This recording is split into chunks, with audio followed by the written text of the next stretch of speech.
ગોર બાપાએ સંદેશો મોકલાવ્યો છે.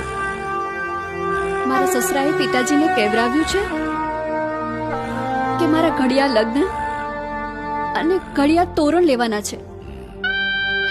કાલે તો મારા લગ્નની શુભ કંકોત્રી લખાવાની છે.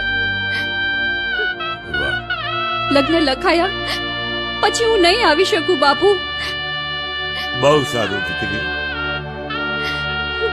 હું ખૂબ રાજી છું. ભલે તારા લગ્ન લેવાના છે, મારી માતાજી મેળવી તારું ભલું કરશે. તો ખૂબ સુખી થાશ મારા દીકરા. જેવા તમારા આશીર્વાદ બાપુ.